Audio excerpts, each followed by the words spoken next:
Welcome to the Sales SOS podcast, where we answer your sales distress calls.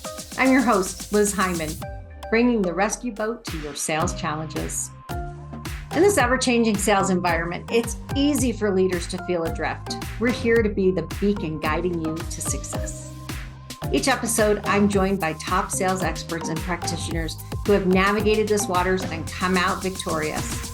Together, we'll uncover the insights and strategies that will help you hit your sales targets and grow your business. So if you're ready to turn your sales distress into sales success, you're in the right place. Let's dive into today's topic. Hello and welcome to the Sales SOS podcast. I'm Liz Hyman, and today we're going to be talking about understanding your target market. I have Bryn Tillman, Daryl Prell, Mike Simmons, and John Way. Welcome the crew of the Sales SOS podcast who are going to help solve your sales nightmares. All right, everybody, let's start and talking about this idea of target market. I know the one thing that we all agree on, I hope we all agree on by this point, is everybody is not my target market, right? If you sell to everybody, you sell to nobody. So hopefully we're all in agreement on that. Everybody's nodding their head. So what does it mean when we start talking about our target market? What are we talking about here? Why do we need to define a target market, and what is it? And once we talk about that, I want to kind of dig down a little deeper into some of the concepts around a target market. So Daryl, do you want to start today? What is a target market, since you this is what you do? It is what I do. And I can't not tell you how many times I've had this conversation, both with fellow executives, CEOs, especially board members, investors. It's the most confusing thing going, because people confuse where they think they should go or where they want to go versus where they should go. So your target market really that's the market who is most going to want your solution based on your feature set, based on your pain point that you solve, based on your price point, where you're going to have, shall we say, the highest probability of winning, which similarly also means ideally the least competition, because you can box them out based on price or features or whatever else. That's your target market. That's where you want to stop. If you try to boil the ocean, go after everybody, you will spend 90% of your time following up on leads and prospects that will never, ever buy from you. So the definition and the importance of the target market is that it's the highest chance of winning and being successful for you in closing a sale while optimizing your time investment to generate that pipeline. How did I do, guys? Good, bad, otherwise? Yeah, but Daryl, everybody could buy from me.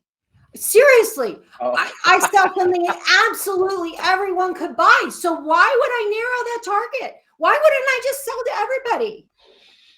Okay, so do you want to sell to everybody knowing that you might get 1 in 100 deals in an enterprise play, even though you've got entry-level features?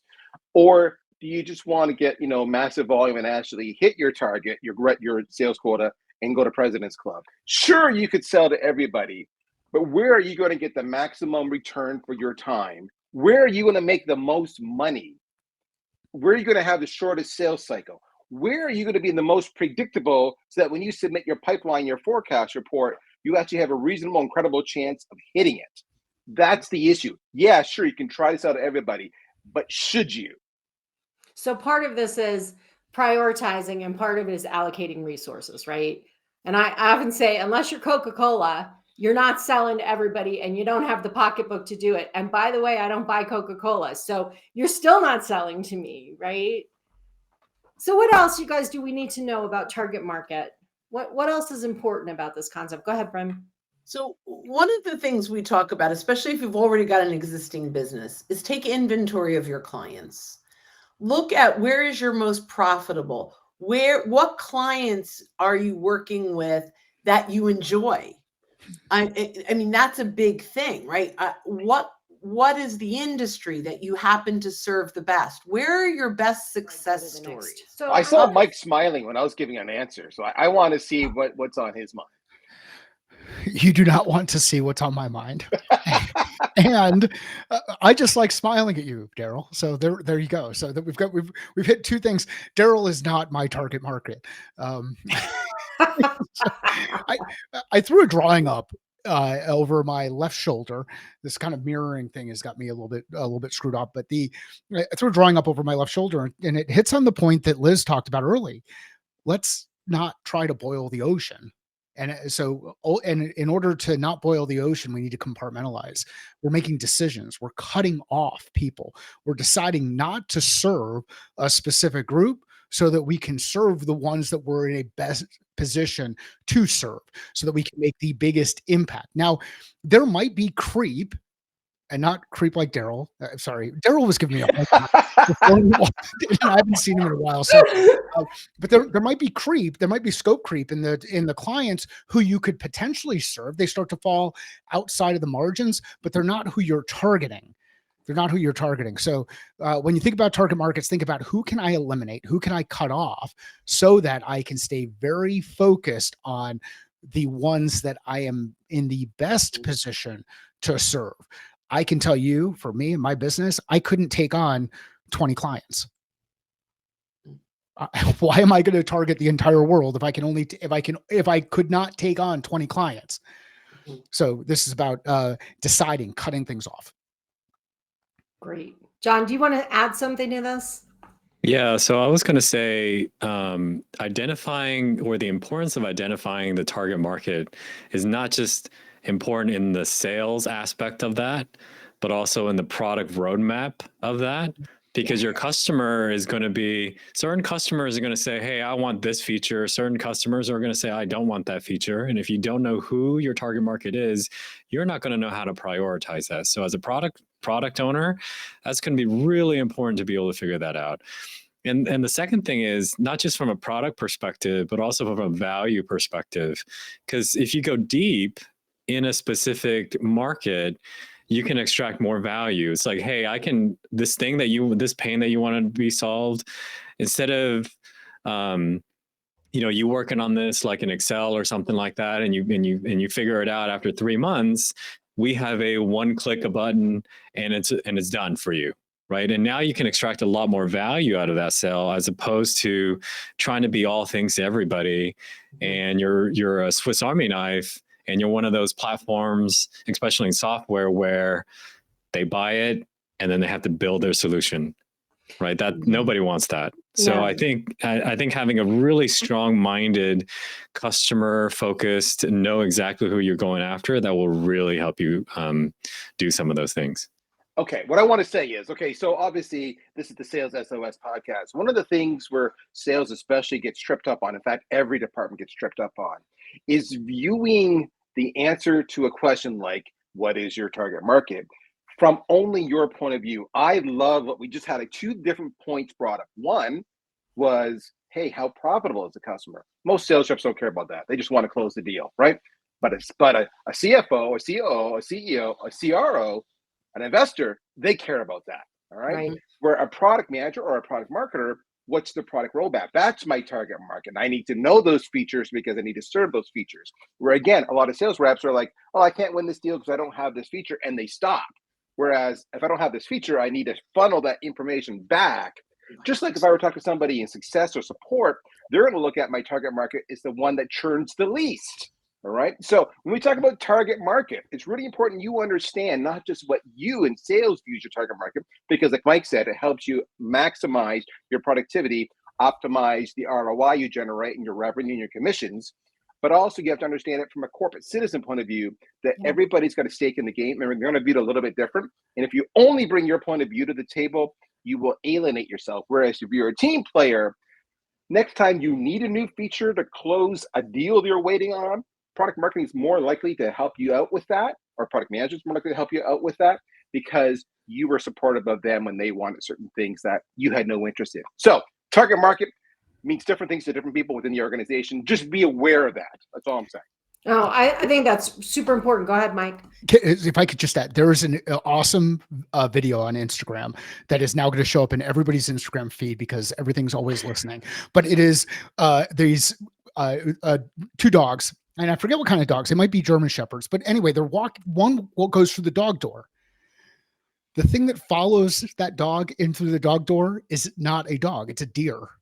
little baby Oh, I've deer seen it. follows through, and then the other dog follows through. So the two dogs brought in this not part of the ideal customer profile into the house, leveraging a product in a way that was not intended. And I think that story will resonate for folks who have ever been working with an advisor or has someone on the board suggest that they start working with this customer because it's a new enterprise customer and they can do amazing things and really help catapult your business forward. And ultimately what you end up doing is building in the wrong direction. Like John was talking about, you build for something that is not your ideal, and it can be a giant distraction. And now I want to know if everybody ends up getting that same Instagram video in their I will let you know.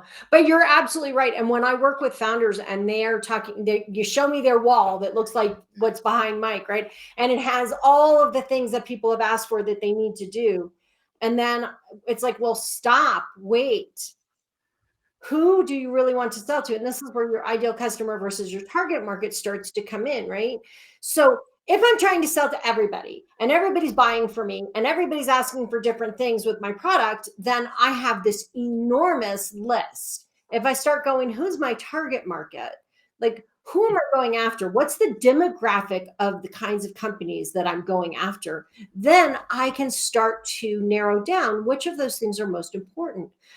When I take it a step further and I start talking about, but who's my ideal customer? Like, okay, if they're this kind of company and they're this size and they're in this geography and they use this technology, use all these demographics, and I say, this is my target market.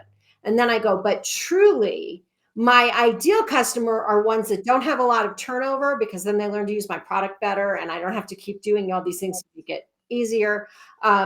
They're people who value some of the same things that I do. That might be things like they have cash flow. It might be things like, they can actually pay their bills, but there might be these other things. It might be companies who are at a certain point in their growth. They're adding something. They're tackling a new market. Something's happening in their environment that makes it the right time for them to use this product. Now, when I start working on selling to them, when I start working on messaging, when I start working on how do I make this product fit, now I am working in the arena of those people that Daryl said are most likely to buy from me, will probably have the shortest sales cycle, will most likely buy from me again and refer me, and they'll be easy to work with because there's a really good fit between my product, their product, and they'll be profitable, right?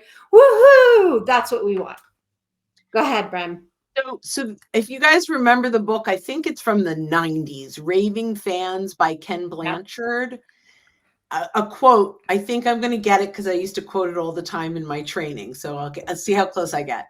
It's not enough to simply satisfy your customers. You must create raving fans, customers who are so excited about the way you treat them that they want to tell everyone about you. You do this by choosing what you want to be known for, making sure that all of your actions reinforce that message.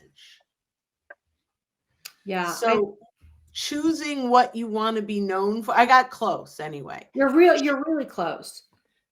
Choosing what you want to be known for is part of who you want to know you for it. Right. So I think that in creating those raving fans, right? If you're taking every suggestion from everyone and you're rolling out new features and functions for everyone, you're never going to create that subset of raving fans because they haven't been a priority. I also think that you have the ability to charge more. So I was working with a client and they were going to conferences, and their conference was full of a lot of people who were not their ideal customer. So they had a very complex platform that enabled companies who worked in many countries across many cultures and many languages to manage content, very briefly. But they were at conferences where most of the people were not international Fortune 500 companies. So they kept saying, well, we don't want to pay that much. We can get an equivalent product for less money. And I'm like, but that's because they're not your ideal customer and they don't want to pay for the features that your ideal customer is willing to pay a lot of money for. So figuring out where you fit and where people will actually pay for what value you bring is important. Mike, you got that look on your face. I always have this look on my face. And Oh, I some love some people like it, some people don't like it, some people get scared by it. I think there's this challenge that we run into where we're like, what if I miss out? Right. Yes. It's hard to say no to someone who's willing to give you money. Especially when you're just starting a business Yeah. or you're looking at your runway and you're thinking about cash flow and you're thinking about mouths that you feed, whether they're people inside your organization, your family, your other customers. Like it's just, there's this kind of fear of missing out that ends up happening, and this idea of what if. And what I would challenge people to think is, what if you actually recommended a competitor because they're actually a better fit? Now, my dad would love that statement. Yeah. So now this one I won't know as well, but there's the book 10X. I can't. It's the big one, right? It's a big one right now, right? They talk about, and the example I remember is the Keller Williams person who you get rid of 80% of your business and focus on the 20%, and then once you get to that point, get rid of the 80% of that business and go to the 20%. And so I think, I mean, ideally, as we build our business, we can think in that bigger picture. But I have story after story about bringing on the wrong clients, bringing on clients that I think I can serve well, but it takes up so much time that I'm not able to go out and find the right clients. Yeah. So, right. So even though I think it's bringing me more money, and it probably isn't the short term, it's absolutely costing you big money in the long term. Yes. So, and this is a concept that I was working with a client with recently, which is this idea of scarcity versus abundance, and a scarcity mindset versus an abundance mindset. And an abundance mindset says there is plenty of business out there that I want, that I should go after. But my client's perception was an abundance mindset meant we can do anything, so we'll just do it. I'm like, no, that's not. Because what happens then is you're really having a scarcity mindset, which means you're so worried that what you want won't come along that you're willing to do whatever it takes to deal with whoever's at your door. And an abundance mindset would say, there's plenty out there. There's plenty to go. It's why sitting here in this room, who could be competitive, are willing to sit here in the room together because there's plenty. We believe there's plenty to go around. And there is, right? High tide rises all ships. Yes. John, you've been quiet. Anything you want to add? Well, I was just thinking about the question for all of you sales experts, which is, what do you do in a or how would you counsel a sales organization who has been, we're going to be all things to all people, right? How do you actually get them to focus? I would counsel them to fire their leadership. That's what I would do, but that's on the side. +1. Right? Well, so part of what I do is get them to start thinking about being strategic. So if you give your salesperson a number and you tell them to go get it, they're going to do it the easiest way possible, which may have absolutely nothing to do with your strategy. So if you have a strategy and you're really clear about who your ideal customer is, where you want repeat business, which of your products you want to sell more of, what kind of price you want, you're really strategic about it. Now you can begin to build lists and categories and priorities for your salespeople to follow. But if your senior leadership is, and we want to sell all things to all people, it's impossible to prioritize. So your salespeople are going to go, I have to hit this number. I'm going to do it the easiest way possible. So for me, what I would do is I would tell them, you think you can do it for everybody? Fair enough. Let's just, humor me for a little bit. Let's do an analysis of your customers and let's figure out which ones are the most profitable. So we're going to figure out their lifetime value by segment. That would be industry or, individual niches within those industries. And we look at things like the, NRR, net recurring revenue, et cetera. So that they start to understand that, sure, you could sell your solution to all people. But you look at these segments, you actually lose money on because they churn really fast. These segments you break even on.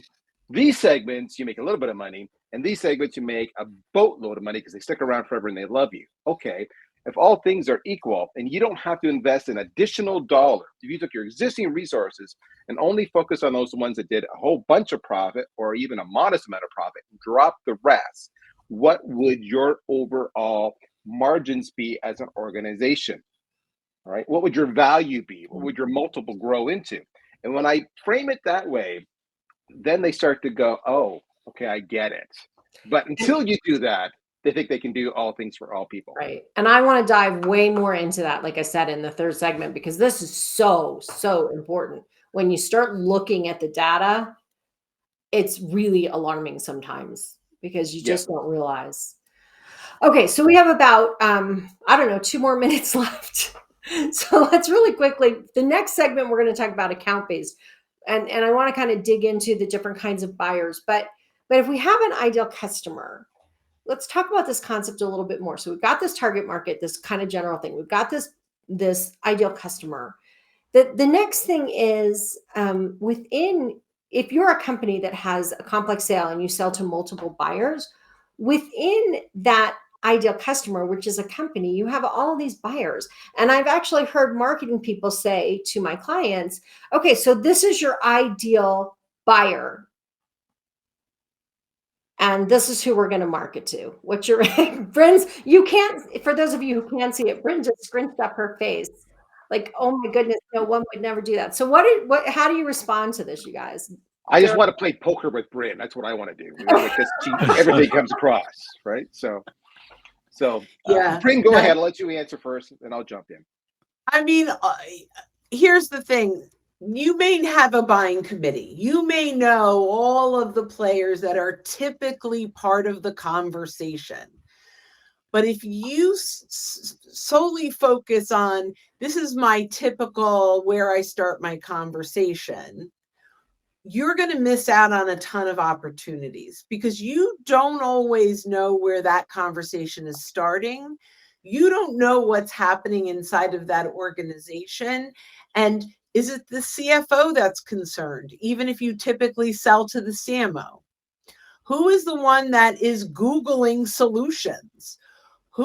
We need to look at the entire buying committee. Now, you can put priorities around typical people, but if we ignore the whole buying committee, we're going to lose out on a lot of opportunities.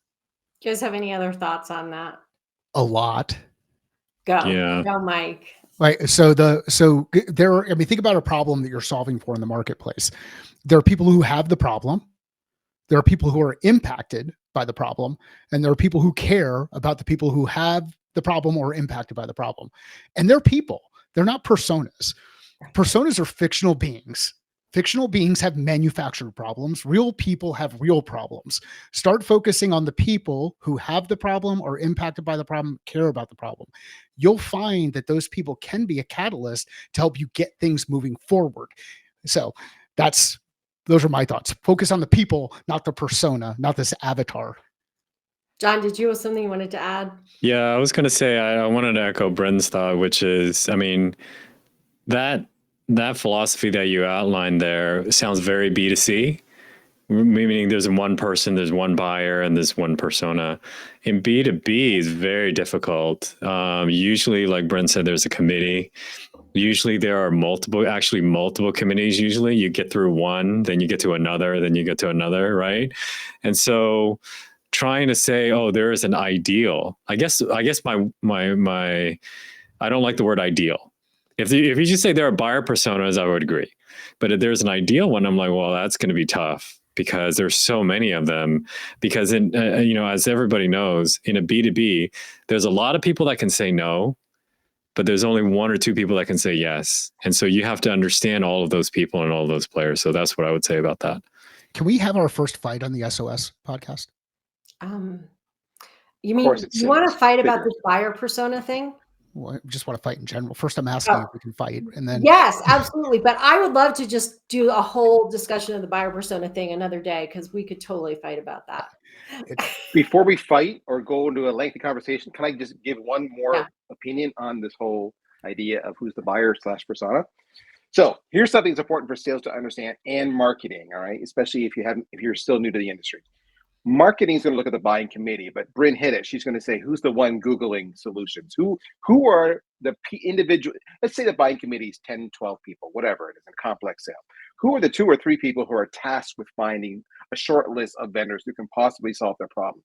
That's top of funnel stuff. That's what marketing is going to focus on and go to their shows and do their email blasts, and that's who they're going to do their social media with. However, where marketing gets it wrong and where sales gets it wrong is sales wants marketing to only focus on those people because they want more leads. Marketing forgets about everybody else often to their detriment. In the end of the day, marketing is measured by the actual revenue they bring in, but they're handcuffed by the fact that sales has to do the final conversion. So how does marketing make this work for them? They understand who the personas they focus on at top of funnel to get the leads in. Then they understand the personas they want to focus on making content or otherwise in middle of funnel or bottom of funnel to move it through the decision-making process to help their sales counterparts overcome objections and establish themselves with leadership. So marketing's got to focus on the big picture, but at the right stage. Sales has got to understand that marketing's focused on more than just top of funnel. Okay, I'll shut up. Perfect. And you have just led me to our next segment. So I'm going to wrap this one up. And I want to just say really briefly that when you are marketing to a specific persona, and that is the person that comes onto the website and does the searching, they're the ones that oh, I left Renee out. Hang on a second. So those are the people that are doing the searching, but as John said, they're not necessarily the people that can say yes. And so I want to take us to our next conversation, which is talking about account-based marketing, which is if you land sales in the land of what we would call at Miller Heiman, the technical buyer, you've left them in no man's land. So let's wrap this conversation up with that, and let's start the next one, and let's talk about account-based. We'll see you on the other side. And that's a wrap of this episode of the Sales SOS podcast. A huge thank you to our experts for throwing us a lifeline with their insights. We hope today's episode has equipped you to navigate the sales seas with confidence. Never miss an episode. Subscribe to the Sales SOS podcast on your favorite platform. If you have questions, comments, or topics you'd like us to explore, join us live on LinkedIn every second Friday, or share your questions on YouTube or LinkedIn. Until next time, keep sailing towards those sales goals. I'm Liz Hyman, your captain here at the Sales SOS podcast, saying smooth sailing and successful selling.